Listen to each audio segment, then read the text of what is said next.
বন্ধুরা, আজ আমি আচার করব, তাই লেবু পাড়ছি। অনেকটা বড় বড় লেবু, 5টা লেবুরই করব। এর মধ্যে ফল দেব অ্যাভোকাডো, আম, আলু বগড়া।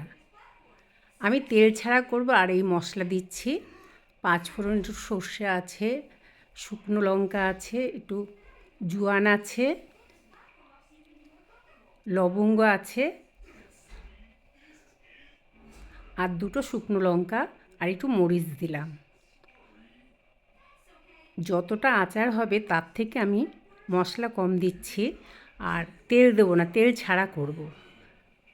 তেল দিয়েও আমি করেছি, আর এটা করছি তেল ছাড়া। যারা তেল কম খান একদম, তারা এইভাবে করে খেতে পারেন। যেমন আমি কম তেল খাই, এটা আমার জন্যই বানাচ্ছি। মেয়ে জামাই খাবে কিনা জানি না। তেল ছাড়া, মশলাও কম, আর গুড় দিলাম।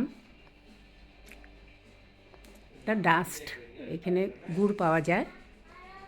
এটা ভালো করে হয়ে গেলে তারপরে আমি লেবু দেব। মশলাটা দিয়ে দিলাম, একটুকু জল পড়বে না।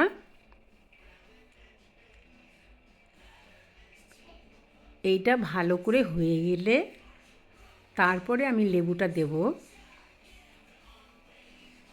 লেবুটা দিয়ে ভালো করে নাড়াচাড়া করে 10 মিনিট আমি লো আঁচে রেখে দেবো। নুন মিষ্টি আপনাদের স্বাদ মতন দেবেন। যারা কম মশলা খায় এইভাবে করে খেতে পারেন।